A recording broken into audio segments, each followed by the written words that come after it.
Welcome to the Credit Risk Management Advisory Podcast, where we focus on managing asset quality and borrowers during economic downturns. Today's credit risk memo tool is Credit Risk Rating Classification System. At creditrma.com, we help sharpen regulatory credit risk rating and evaluation systems and support a credit culture that respects all internal stakeholders and every commercial loan borrower. We also examine key creditor tools to improve outcomes. Let's dive in. Okay, there are basically two objectives that we want to cover right now. The first is a refresher for assigning timely and accurate credit risk ratings as part of a tight credit risk rating system. And this includes watch-designated credits too. Second is to promote safety and soundness, to facilitate informed decision-making through measuring credit risk ratings. And it serves 7 important functions: credit approval, underwriting, guide price setting, relationship management, credit administration, the allowance for credit loss, and portfolio management information systems. There are 2 expectations as well. Accuracy and timeliness is the first. This is a must, by the way, and risk rating is dynamic and changes when risk changes. So we need to understand the criteria for assigning the risk ratings. And the second expectation is that these determinations are well supported and documented. Risk rating conclusions must reflect any credit risk weaknesses, so dig deep into the root causes. Well, let's talk about these expectations. The first one, accuracy and timeliness. Well, why does it need to be accurate and timely? Again, it promotes safety and soundness, and it serves those 7 areas that I just mentioned. The entire risk rating system can become ineffective if there are systemic misses, especially double downgrades. Also, classified loans can pile up in a hurry, and the bank can become subjected to enhanced regulatory scrutiny. Also, it protects the banks against unwarranted loss. Had it been done right in the first place, it helps ensure the least best loss scenario. So let's talk about the hesitancy or the rationale resulting in slower downgrades, why things don't get done on time like they should. There might be incentives. Incentives are frequently geared toward producing loans than rating them accurately. And past bank history includes very few payment defaults and even fewer losses. Or people will say, but their paying is agreed. They have a great loan-to-value, lots of cash reserves. It's not the borrower's fault. The bank won't lose any money. Or we don't see any risk of any loss. Can you see why people get a little slow in downgrading because of all these reasons? They overlook the repayment capacity via operating cash flows. How about they're extra sensitive to relationship needs or competitive forces? They worry that they may offend the borrower or the guarantor or the sponsor. Issues will likely be resolved soon anyway, right? And they're concerned about having classified loans in their portfolio. Other reasons might include compensation programs or relationship management structures. Maybe it's just inexperience, incompetence, unfounded optimism. May I suggest a new approach and offer a few tips, okay? This is how you're going to get more accuracy and more timeliness in credit risk rating. For example, enhance the dialogue between the primary relationship officer, the one who is responsible and for making accurate risk rating designations, and the credit administrator, the one who approves the loan, on making any risk rating decisions. Again, this primary officer maintains the primary risk rating responsibility, followed by the credit administrator, okay? But increase the communication there. How about request and get current financial reporting regardless of requirements to submit the same, okay? Call them up and ask for new financials, or maybe go out and do some inspections and ask them while you're there. Open, enhanced, but respectful dialogue with the borrower. More dialogue there as well. How about measure some risk and be curious and develop what I call third-party type deep questions. Ask these better, deeper questions more early on.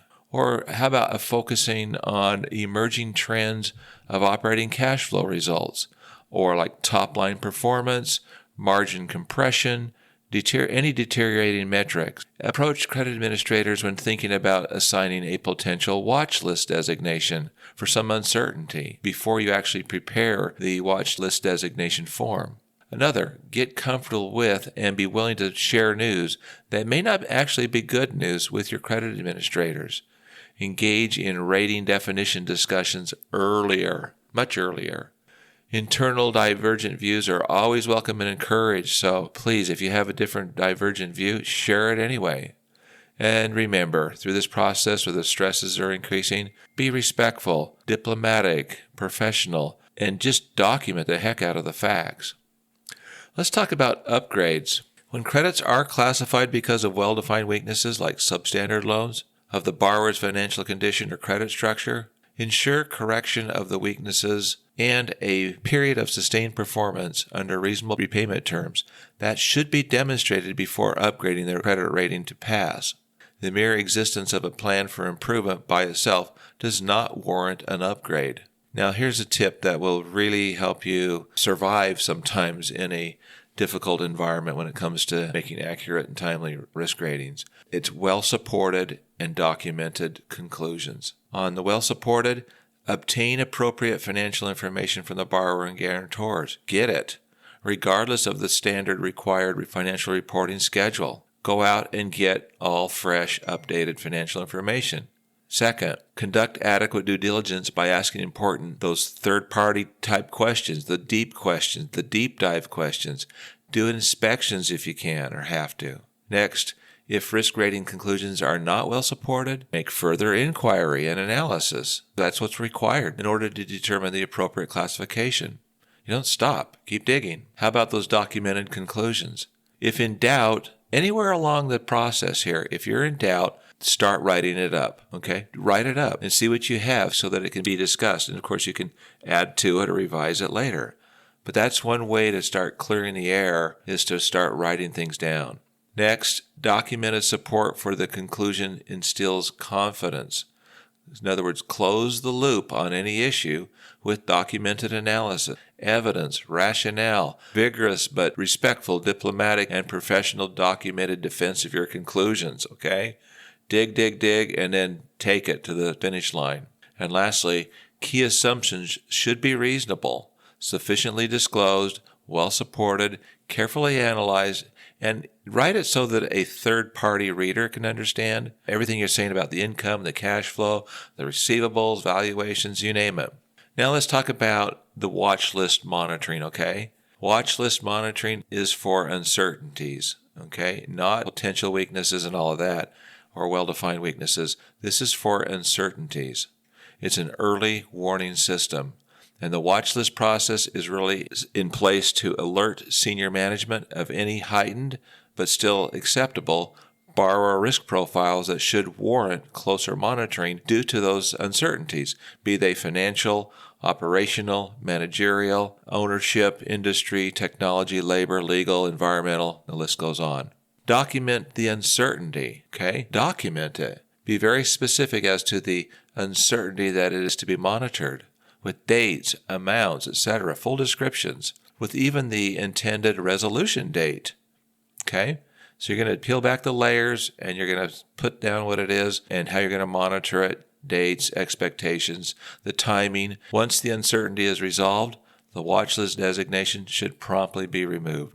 This short ad is sponsored by the Debt Crisis Problem Podcast.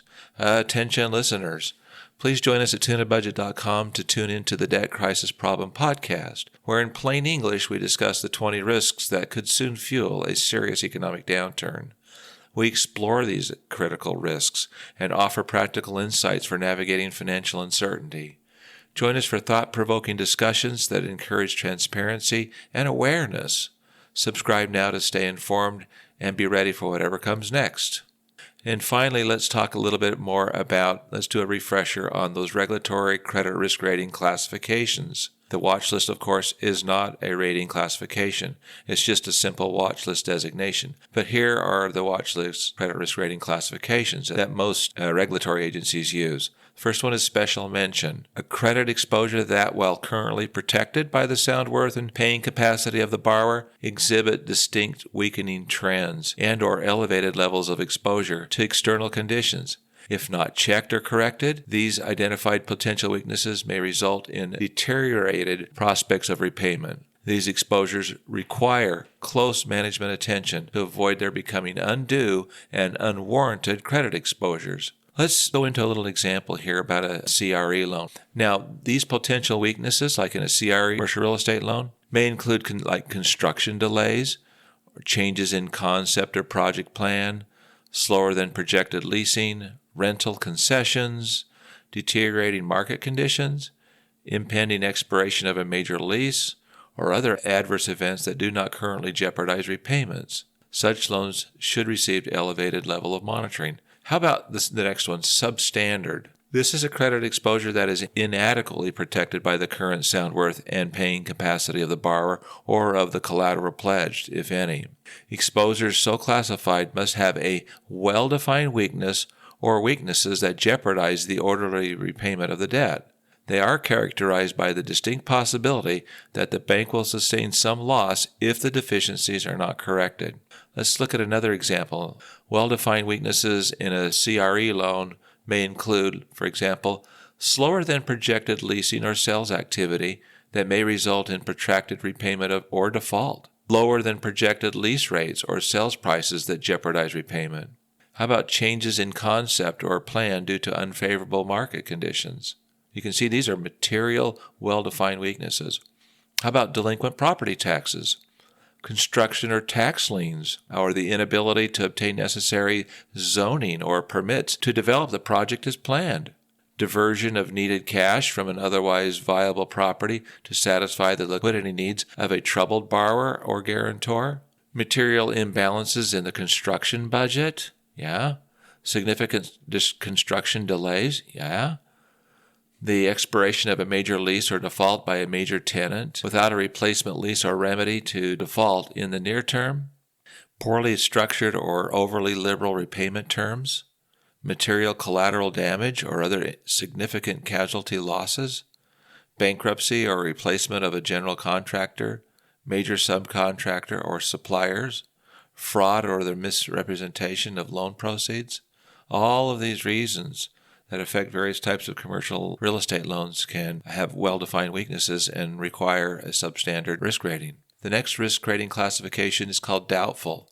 Credit exposures classified as doubtful have all the weaknesses inherent in ones classified as substandard, with the added characteristic that the weaknesses may make collection or orderly repayment in full, based on currently existing facts, conditions, and values, highly questionable and improbable. Possibility of loss is extremely high, but because of certain important and reasonably specific factors that may work to the advantage and strengthening of the exposure, its classification as an estimated loss is deferred until more exact status may be determined. It might be lacking in an appraisal or what have you. Let's look at a quick example of doubtful. Use of a doubtful classification for a limited time to permit the pending events to be resolved. For example, circumstances that might warrant a doubtful classification for CRE could include collateral values that are uncertain due to a lack of comparables in an inactive market, or pending changes such as a zoning classification, or environmental issues, or the pending resolution of a legal issue that could affect the realization of value in a sale. The last classification rating is loss. Let me give you a couple of examples here. Credit exposures classified as loss are considered uncollectible and of such little value that their continuance as bankable assets are not warranted. You really can't keep it on the books at this point. This classification does not mean that the asset has absolutely no recovery in a salvage value, but rather it is not practical or desirable to defer writing off this basically worthless asset, even though partial recovery may be affected in the future.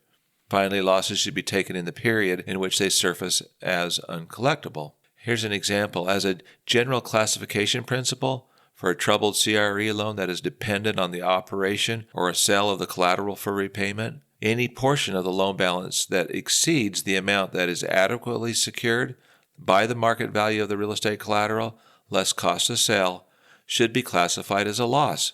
if that portion of the loan balance amount is deemed uncollectible. This principle applies when repayment of the debt is provided solely by the underlying real estate collateral and when there are no other reliable sources of repayment available.